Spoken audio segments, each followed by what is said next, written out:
Hello friends, நான் வந்து இன்னைக்கு ஒரு நியூ டிஷ் வந்து ட்ரை பண்ணியிருந்தேன். இது வந்து ரொம்ப ஃபேமஸாக இன்ஸ்டாகிராம் ஃபுல்லாக வந்து ட்ரெண்டாக இருக்கிற ஒரு டிஷ்னா யமாதாக்ஷி. அதாவது பூட்டானோட நேஷனல் டிஷ் அப்படின்னு சொல்கிறாங்க. இது வந்து சீரியஸாக வந்து தீபிகா படுகோனோட ஒரு இன்டர்வியூவில் வந்து அவங்க சொல்லியிருந்தாங்க. ஸோ அதனால இது ரொம்ப வைரலாக இருக்குது.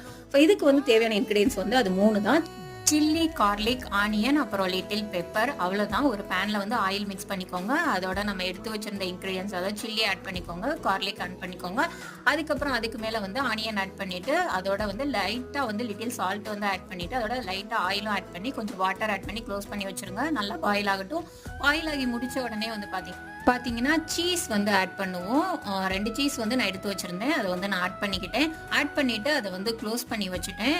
க்ளோஸ் பண்ணி நல்லா வந்து ஒரு 5 மினிட்ஸ் 10 மினிட்ஸ் விட்டுருங்க. விட்டதுக்கப்புறம் பார்த்தீங்கன்னா நம்மளோட சுவையான டிஷ் வந்து ரெடி ஆயிரும். அவ்வளோதான். இது வந்து ரைஸுக்கு தான் நல்லாயிருக்கும்னு சொன்னாங்க. பட் நான் சப்பாத்திக்கு ட்ரை பண்ணேன். செம்மையாக இருந்தது. நீங்கள் ட்ரை பண்ணிவிட்டு எனக்கு சொல்லுங்கள். மறக்காமல் சப்ஸ்கிரைப் பண்ணுங்கள்.